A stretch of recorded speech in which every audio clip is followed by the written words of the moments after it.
Oh, someone did ask, hey, does Ryan feel insecure knowing that you're so strong? I was actually wondering if you could just tone it back a little bit. for me. Hello, my strong friends. Meg here. This is Ryan. Usually Ryan is behind the camera. If you've been here for a long time, then you definitely know Ryan. Ryan is my baby daddy, my business partner. We run Buff Chick supplements together. We run Strong Friends together, and we run Strong Supply together. He does most of the work, I'll be honest. And then I am in front of the camera talking about all the work that he does, taking all the credit. Just kidding. But we did ask you guys to ask us questions on Instagram. So we're gonna do a Q&A before baby so that we can personally remember where we were at this very important time. I am 38 weeks plus 6 days pregnant. Yeah. So I'll be 39 weeks pregnant tomorrow, which means I could have a baby any day now, which is really exciting. You wanna start? Why don't you start? I'm still screenshotting questions. Okay. Let's talk about baby. Someone says, Emma asked, did you have any baby names you automatically vetoed or any joke names? I was telling Ryan, I like when people do like names we're not using, so I thought we could do that. We do have a joke name, and that is Jambalaya, because I think the name Jambalaya, if it weren't what it is, I think it's really pretty sounding. Little Jumbo. Little Jumbo, you could call her Jumbo. I really like the name Ruby, and Ryan's dad's name is Ramon, and I wanted to call her Ruby Ramon. I thought that would sound like such a rock star name. We also very seriously considered the name Violet. He liked the name Onyx, and I thought it just sounded too Pokemon. And then, of course, because of Onyx, he wanted to name her Geodude. That got vetoed quick. Sorry, my cough sounds so awful. Favorite habit each person has. Like, what's my favorite habit that you have and your favorite habit that I have? Please, I can't wait to hear what you have to say. Well, I asked the question, so you go first. Okay. My favorite habit, and I learned this very early, was that when I said something or expressed a concern, you were very receptive to it. And you could I don't want to say easily, but you can change your behavior to kind of not do that thing that I didn't like. You know what I mean? I will say there's one that we still kind of struggle with sometimes.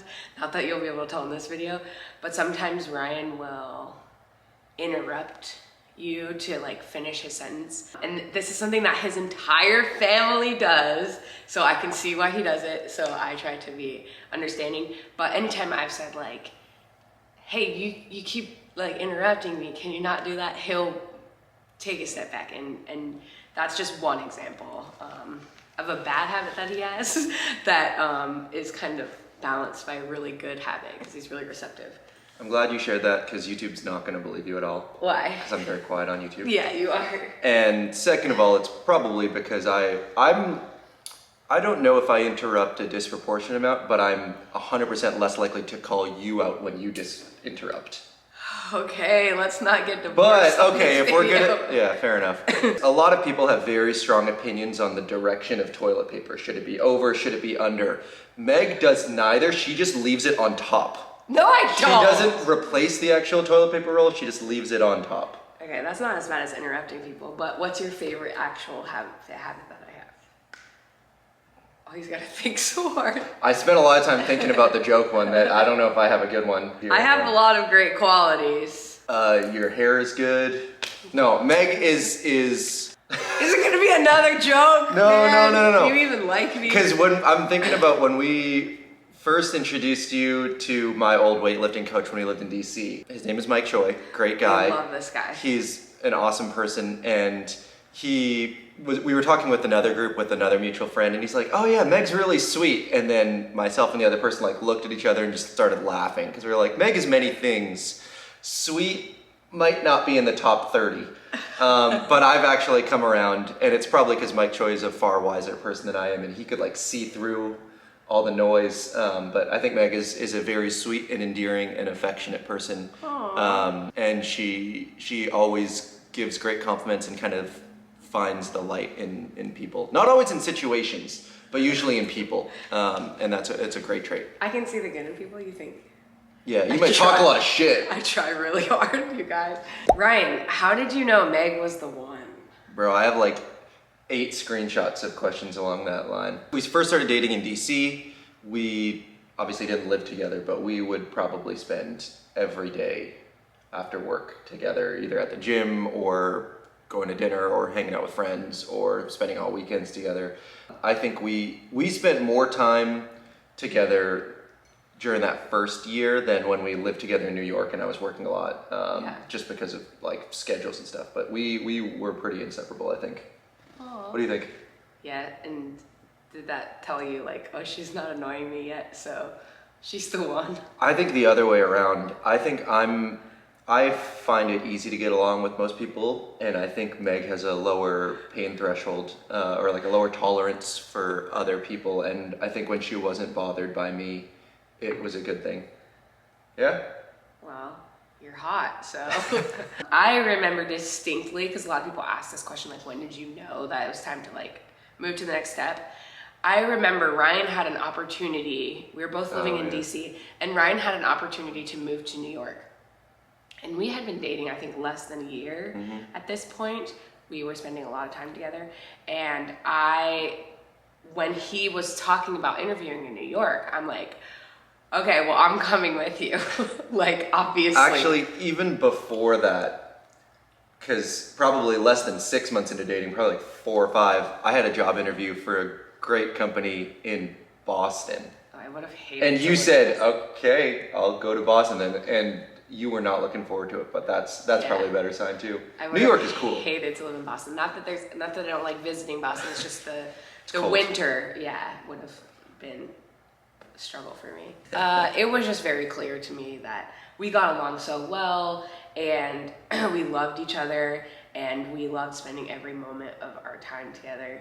Someone recently asked me, like, "Are you and Ryan really affectionate or like really close?" And I'm like, yes, we don't really share it that much on the internet. And, but we are like up each other's asses all day, every day. We spend every waking moment together. Obviously we run a few businesses together and we are growing a family together. We also don't have that many other friends. Yeah, we're pretty gross. At least not friends who live here. So we are very close and very affectionate, but we try not to make other people feel uncomfortable by it, which, I think we do an okay job at hiding. Was that your So question? you like me? Yeah, I think you think I'm the one? You're A1 for sure. Tell us about Ryan handling you at powerlifting meets. Oh, this is a cool question because I personally think if you have a solid relationship, if your handler, well, if you have a certain kind of relationship, having your partner as your handler can be an ideal situation, because usually your partner is like your training partner. They know how you've been sleeping, they know how you've been eating, they know kind of everything. So they can have a perspective on all the things that you've been going through to best support you in that situation. So for us, it's always worked out, but I think we get along so well, and we've never gotten like a huge blowout fight. We're not that kind of couple, whereas I know some people like butt heads a little bit more. I feel like if you're a couple that doesn't butt heads that much, it can be a great situation. I remember there have been times where you've like run an attempt by me. I was so confident in that attempt that I could just look at him and be like, yep, that's the one. And he knew to take me really seriously and not like kind of try to coach me out or into any other decisions.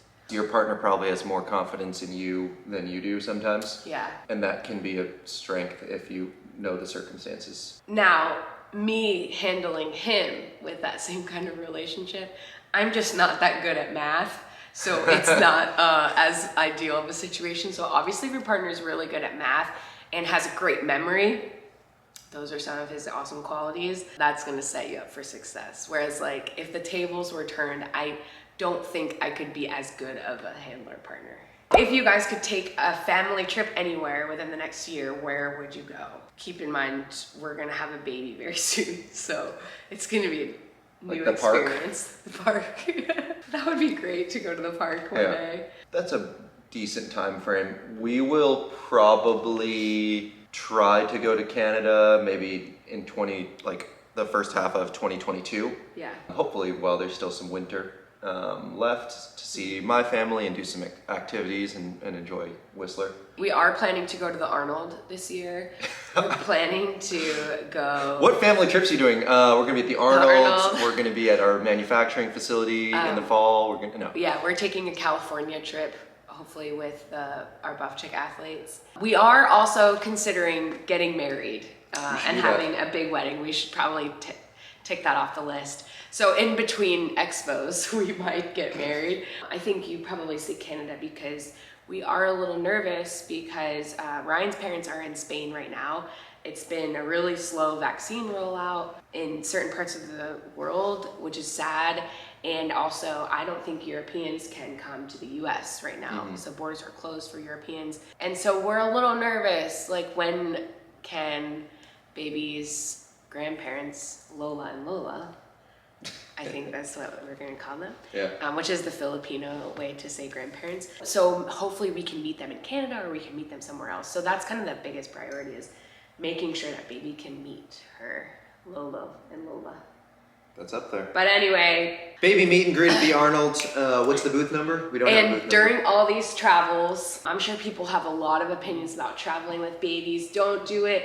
Any kind of parenting opinion that I hear on the internet is always like under the tone of like parenting is the worst thing ever. We will be hiring or bringing in support for any of these travels. So any work trip will probably have another family member come and fly them out with us so that we can have some help, obviously, because we'll also be working. We're not shy about asking for help or hiring help. Still undecided about the whole hiring thing, but yeah, I'm sure people, anytime they hear traveling with a baby, they're like, ah! I'm just gonna throw money at that problem and see what happens. I like it. I like it.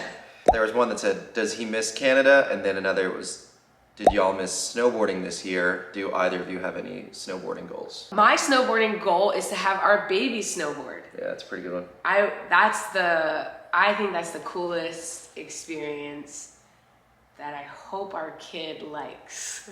People are always like, oh, what if your daughter doesn't like lifting? I'm like, what if she doesn't like fucking snow? That would be terrible. Yeah. Yeah, that's my only snowboarding goal that I can think of. Obviously, might have to wait a few years.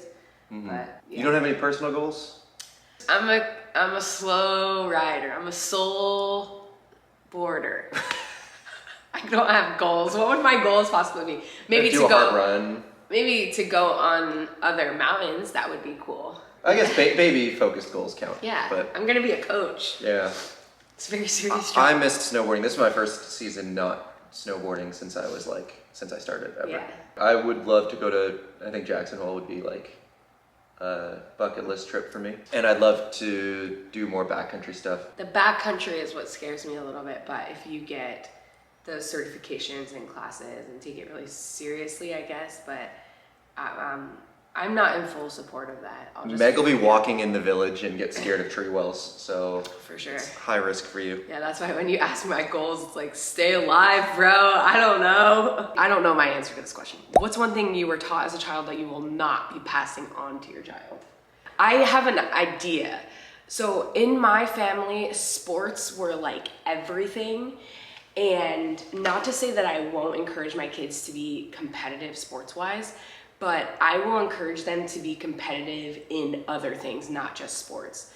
That could have been a product of my like environment as far as like school and what was kind of like socially valued was sports. But I always thought that like athletics was held so much more value than I know that it actually does. Which is funny to say because I started my career being an athlete on this channel. But you know what I mean? Like, there's other ways to be competitive, and It's not just that. What was the question again? What's one thing you were taught as a child that you will not pass on to your child? Fucking perfect. Interrupting. Oh, yes. Full circle. Yes. That's it. We'll try to break that habit. What are you most looking forward to as parents? I am excited to have my own family. I feel like knowing and learning more about my family's history and kind of like the drama of like that follows everyone, I feel like I do have an opportunity to kind of break some of the things that followed the generations that came before me.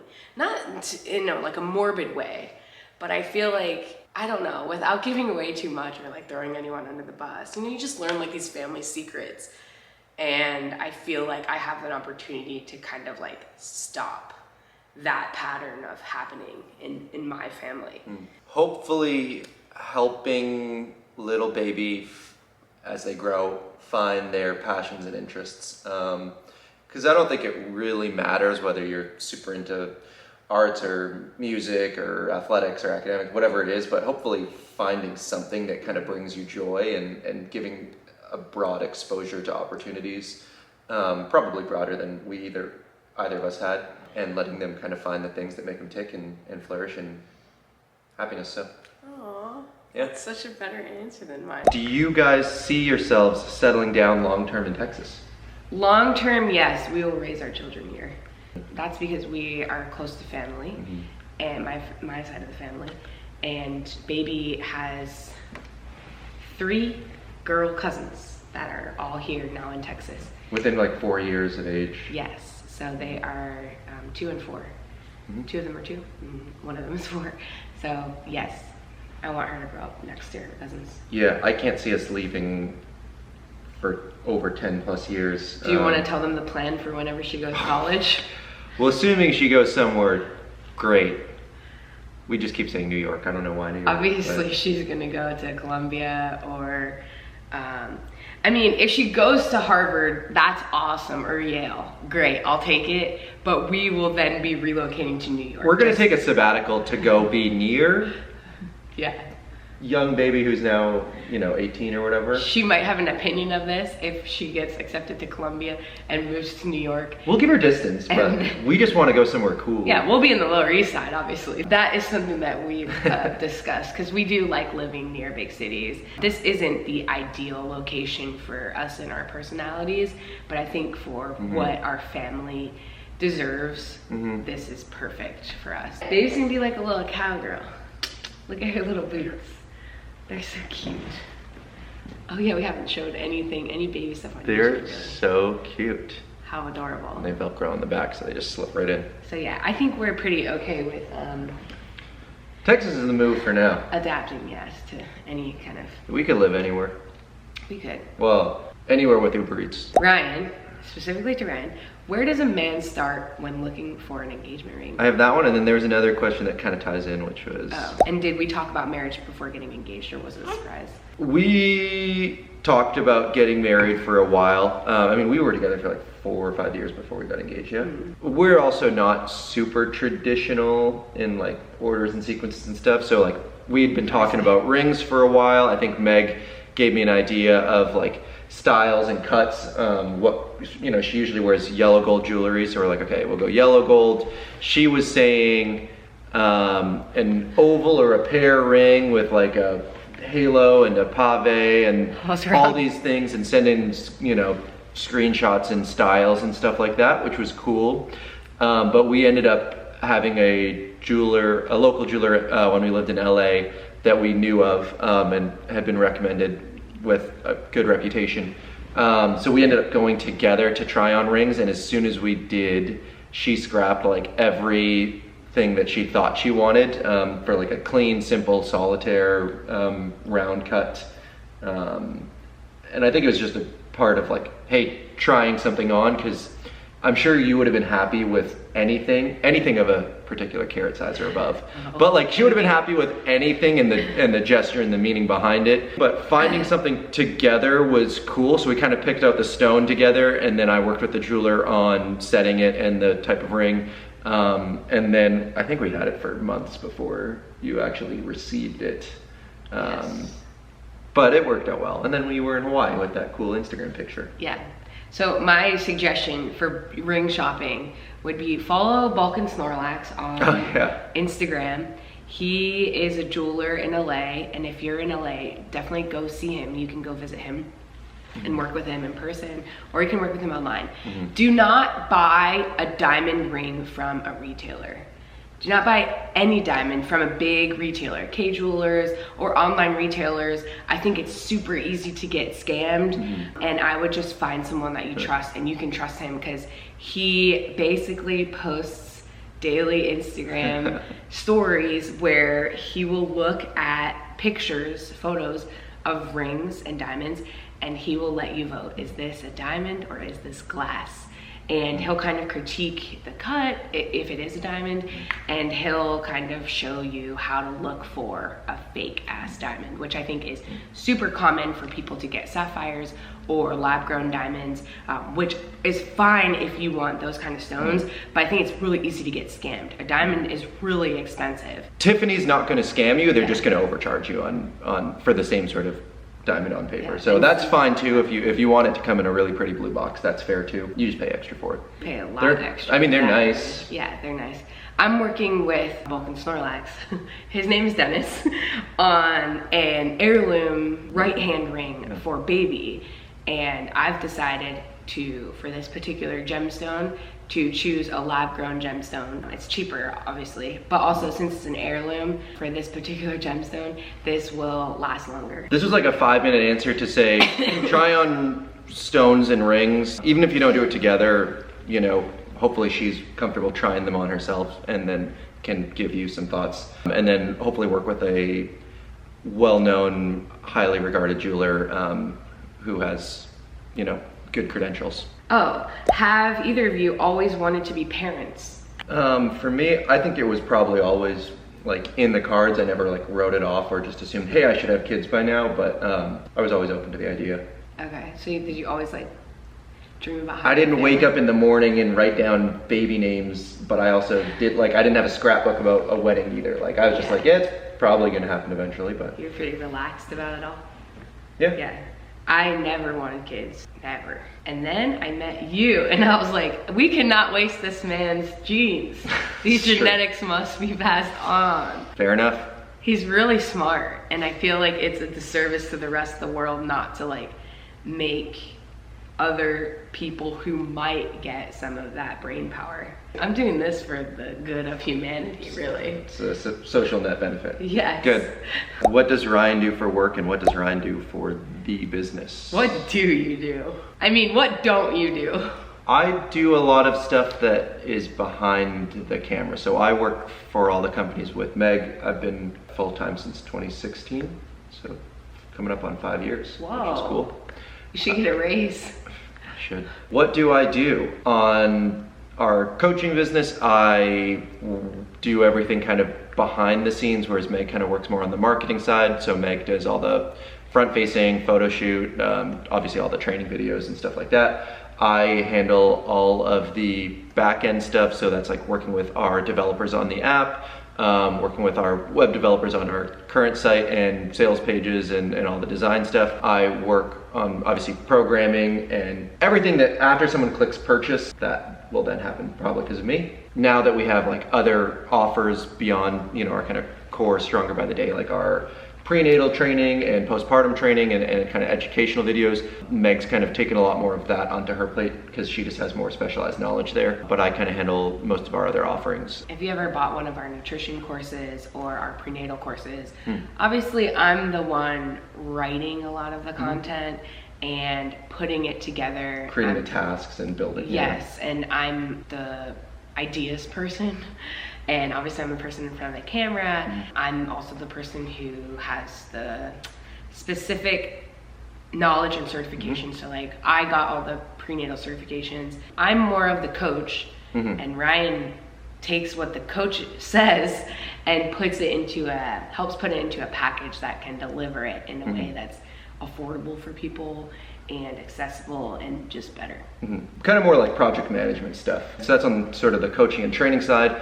And then on like the buff chick side, I probably do more stuff also behind the scenes, but it's like Meg will come up with an idea for a product or maybe an ingredient she read some research about or something similar. From there, I'll take that. The first step is usually we work with a researcher who's a, you know, MSc and a registered dietitian. She will kind of take that, look at what the current body of literature says, come up with either a formula proposal, or if we have some kind of idea that we've already done, she'll tweak and modify it for us.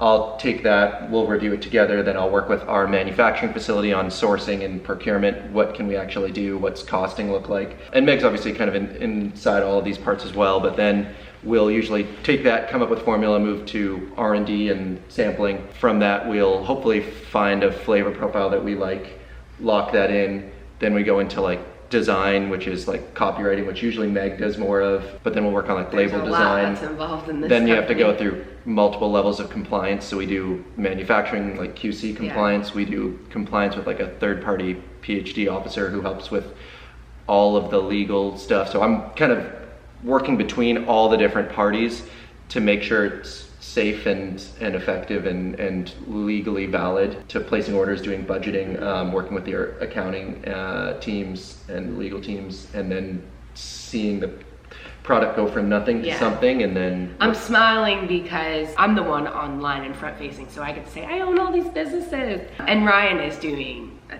shit ton of the work, obviously. So there's a lot involved with Buff Chick and Strong Supply. Those are physical products companies. The online stuff and like me creating a cool nutrition course is pretty straightforward. Whereas it's still a lot of work. But there's so much more, and this is a lot of things on the supplement side are very new to us and new to you. So Ryan does a shit ton. Supplements are just weird because there's nothing stopping you from selling anything or putting anything you want on a label. Like you can just sell everything. It can bite you in the ass on the back end. It's kind of like taxes, where it's like you can file anything, but if it won't stand up to an audit, you could be kind of screwed. So we do as much preventative stuff as possible before we go out the door. By the book. Yeah, it's also why not even by the book, because there is no book, but very conservative in every step. Well, there's just like not necessarily safety things, but more like risk of recall or FDA action, which would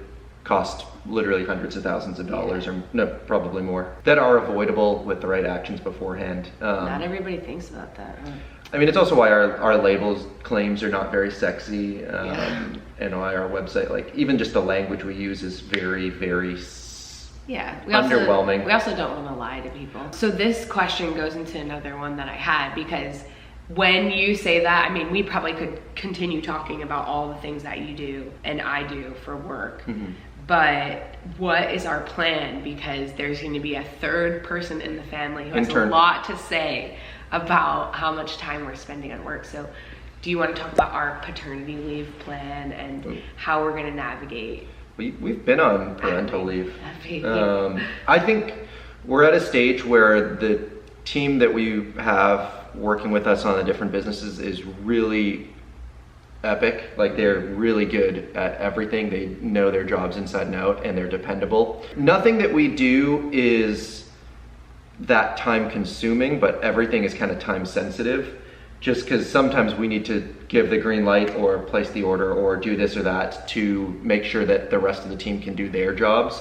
So it's not like we need to sit down at our desk for 12 to 16 hours a day anymore to get things done. It's just we need to give people the possibility to do their jobs. Yeah.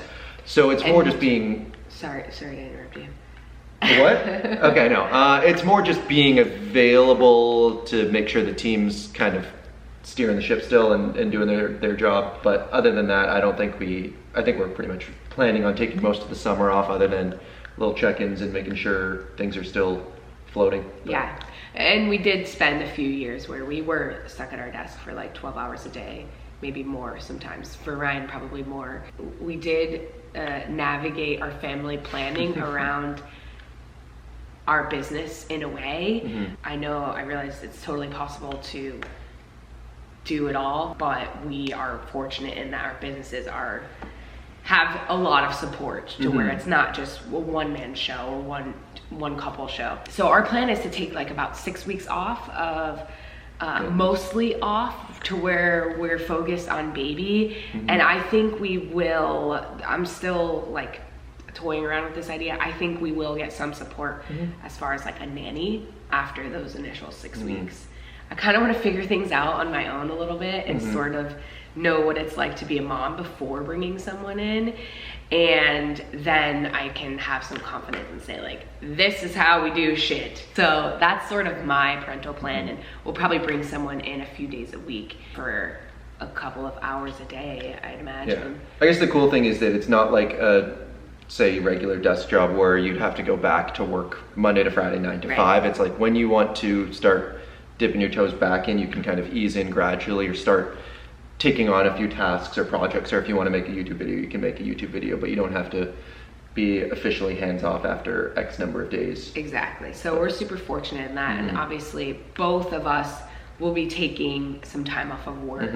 So we'll have both parents at home at least for those 6 weeks, and we'll be, we also make the same amount of money because our stream of income are all wrapped up in the businesses. So we are fully 50-50. It's not true. We are 51-49 Yeah, to be exact. she makes 4% more money than me. Well, I'm more important than you. So. True. That's also true. There's no financial discrepancy. There's no, you know what I mean? Where some parents need to navigate some of those things. Trade-offs. Like, well, I'm the main breadwinner, so maybe you can be the main caretaker. I do have titties that milk will be coming out of, so I think that will be something that we'll need to navigate. And maybe that just means I should be 55% and you can have the rest. So we can just figure that out.